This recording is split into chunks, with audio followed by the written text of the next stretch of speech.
DRG Kids. કથા શ્યામની જાદુઈ પોટલી.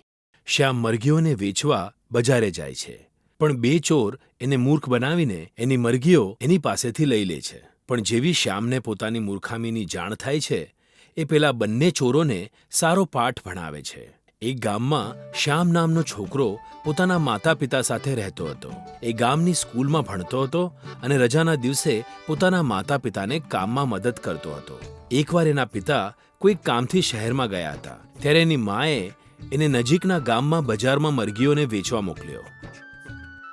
બેટા શ્યામ, તારા પિતાજી તો શહેરમાં ગયા છે. આ વખતે શું તું મરઘીઓને ગામની નજીકના બજારમાં જઈને વેચી આવીશ? શ્યામ: હા માં, હું જઈ આવીશ. બસ તમે મને એટલું કહી દો કે કેટલામાં વેચવાની છે. બેટા, એક મરઘીના 200 રૂપિયા અને બેના 400 રૂપિયા.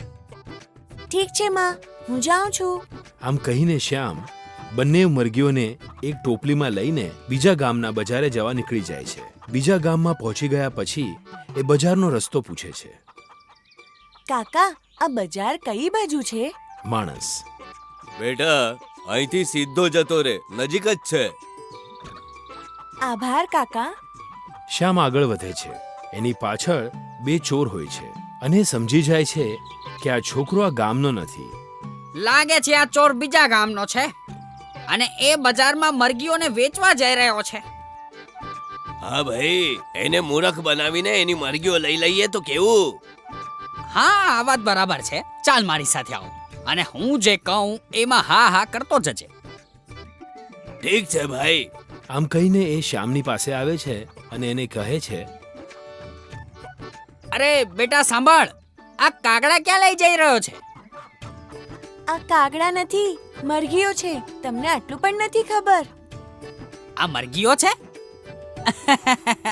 આ કાગડા છે, કાગડા. હા બેટા, આ કાગડા જ છે. તને કોણે કહ્યું કે આ મરઘીઓ છે? આ કાગડા નથી, મરઘીઓ છે. મને ખબર છે. શું તું અમને બજારમાં વેચવા જઈ રહ્યો છે? ત્યાં તને આના કોઈ 2 રૂપિયા પણ નહીં આપે. જો તું ચાહે તો આને 10 રૂપિયામાં ખરીદી શકું છું.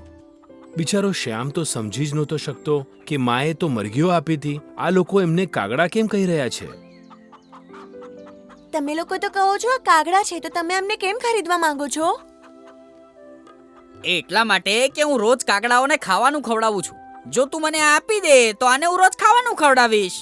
શ્યામને લાગે છે કે કદાચ એ માણસ સાચું કહી રહ્યો છે, કારણ કે એની મા પણ તો કાગડાઓને ખાવાનું આપે છે.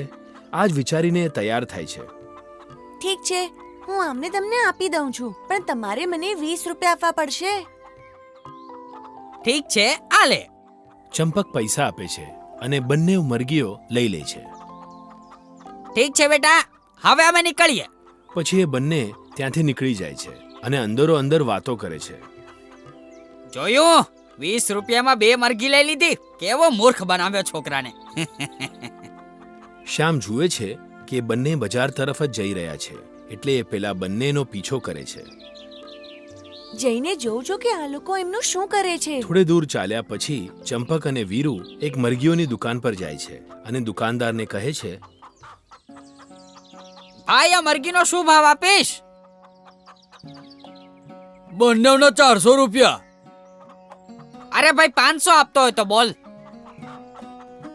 ઠીક છે, 500 આપી દઉં છું. દુકાનદાર 500 રૂપિયામાં બંને મરઘીઓને લઈ લે છે.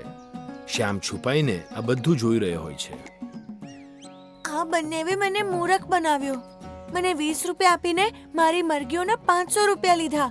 હવે હું માને શું કહીશ? પણ હવે હું પણ આ લોકોને છોડીશ નહીં. કંઈક વિચારીને શ્યામ ચાની દુકાને જાય છે અને ચાયવાળાને 20 રૂપિયા આપીને કંઈક કહે છે. સમજી ગયા ને કાકા? હા બેટા, હું તારી મદદ કરીશ. જેમ તે કહ્યું છે એમ જ કરીશ. પછી શ્યામ સમોસાવાળાની પાસે જાય છે અને એને પણ 20 રૂપિયા આપે છે અને એને પણ કંઈક કહે છે. ઠીક છે બેટા. પછી શ્યામ ચંપક અને વીરુની પાસે જાય છે, જે એ જ બજારમાં ફરી રહ્યા હોય છે. અરે, તમે બંને અહીંયા? અને કાગડા ક્યાં છે? કાગડાને તો અમે ઘરે મૂકીને આવ્યા છીએ, પણ હવે તું અહીંયા શું કરી રહ્યો છે? તારા કાગડા તો અમે ખરીદી લીધા ને, તો હવે બજારમાં શું વેચવા આવ્યો છે બે? હું તો કંઈ ખાવા પીવા માટે અહીંયા આવ્યો છું. ગામ જતા પહેલા અહીંયાના બજારમાં કંઈક ખાવાની ઈચ્છા હતી એટલે આવી ગયો. ચાલો સમોસા ખાઈએ. ના ના, તું જ ખા. અમારી પાસે હવે પૈસા નથી. અરે તમે કેવી વાત કરી રહ્યા છો? હું ખવડાવીશ તમને લોકોને સમોસા. તમારે પૈસા નથી આપવાના. અચ્છા, એમ વાત છે. તો ચાલ. શ્યામ એ બંનેને લઈને એ જ સમોસાવાળાની પાસે જાય છે અને ત્રણેય સમોસા ખાય છે. ખાધા પછી શ્યામ પોતાની પોટલીમાં હાથ નાખીને કહે છે, જાદુઈ પોટલી, જલ્દીથી સોનું આપ. આમ કહીને એ પોટલીમાંથી માટી કાઢીને સમોસાવાળાના હાથમાં મૂકી દે છે. પછી સમોસાવાળો મુઠ્ઠી ખોલે છે તો માટીની જગ્યાએ એમાં 20 રૂપિયા હોય છે. આ શું? તે તો માટી આપી હતી ને. આ 20 રૂપિયા ક્યાંથી આવી ગયા? આ એક ચમત્કારી પોટલી છે. આ એક તપસ્વી બાબાએ મારી માને આપી હતી. આમાંથી સોનાની માટી નીકળે છે. આ કેવી રીતે શક્ય છે?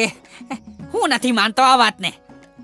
અરે હમણાં તમારી સામે જ તો માટીથી રૂપિયા થઈ ગયા હતા. માન્યામાં ન આવતું હોય તો ચાલો ફરીથી બતાવું. આમ કહીને શ્યામ હવે ચાવાળાની પાસે જાય છે અને ત્રણેય ચા પીવે છે. ચા પીધા પછી શ્યામ પાછો એ પોટલીમાં હાથ નાખે છે અને કહે છે, જાદુઈ પોટલી, સોનું કાઢ. અને પછી માટી કાઢીને ચાવાળાના હાથમાં મૂકે છે. ચાવાળો મુઠ્ઠી ખોલે છે તો એમાં 20 રૂપિયા હોય છે. અરે હા, આ તો સાચે જ જાદુઈ પોટલી છે. શું તું અમને આ પોટલી આપી દઈશ? હા, ના ના, હું આ પોટલી જરાય નહીં આપું. આને લીધે જ તો અમારા ઘરમાં ક્યારેય કોઈ વાતની અછત નથી પડતી. અને બાબાએ પણ માને કીધું હતું કે કોઈને આપતી નહીં આને. હું તને આ પોટલીના 100 રૂપિયા આપીશ. તમે 500 રૂપિયા આપશો તો પણ હું તમને નહીં આપું. વીરુ ચંપકને કહે છે, ભાઈ આને 1000 રૂપિયા આપી દે. એના પછી તો આપણને જોઈએ એટલા રૂપિયા કાઢી લઈશું આ પોટલીમાંથી. હા, તારી વાત તો સાચી છે. પછી ચંપક શ્યામને કહે છે, હું તને 1000 રૂપિયા આપીશ. આ પોટલી મને આપી દે. ઠીક છે, તમે 1000 રૂપિયા કહેતા હો તો હું આપવા માટે તૈયાર છું. ચંપક 1000 રૂપિયા શ્યામને આપે છે અને એ પોટલી લઈ લે છે. મને મૂરખ બનાવ્યો હતો ને, હવે ખબર પડશે.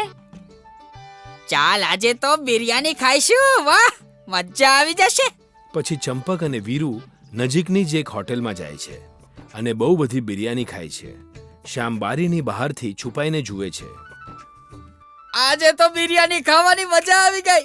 ચાલ, પૈસા પણ આપીએ. બંને હોટેલવાળા પાસે જાય છે અને પૂછે છે, કેટલા રૂપિયા થયા? 500 રૂપિયા. જાદુઈ પોટલી, સોનું કાઢ. પોટલીમાંથી માટી કાઢીને ચંપક એ હોટેલવાળાની સામે મૂકે છે, પણ ત્યાં માટી જ હોય છે. શું કરી રહ્યો છે? હું મારા પૈસા માંગુ છું અને તું માટીથી મારું ટેબલ બગાડી રહ્યો છે. ઉભા રહો, ઉભા રહો, હું આપું છું. એ ફરીથી પોટલીમાં હાથ નાખીને કહે છે, પણ છતાંય માટીમાંથી રૂપિયા નથી બનતા. આ શું થઈ ગયું ભાઈ? ભાઈ એ છોકરાએ આપણને મૂર્ખા બનાવ્યા.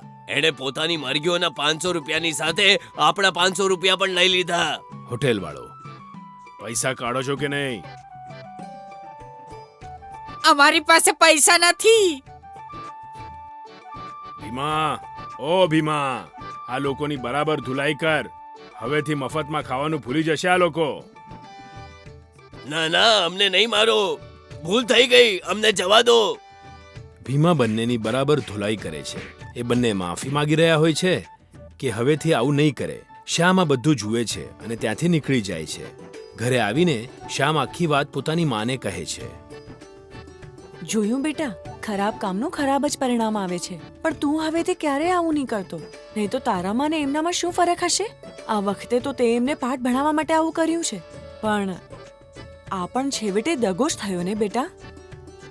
હા માં, હવેથી હું પણ ક્યારેય મૂરખ નહીં બનું અને કોઈને બનાવવું પણ નહીં. આ જ રીતે શ્યામે એ બંને ચોરોને પાઠ ભણાવ્યો.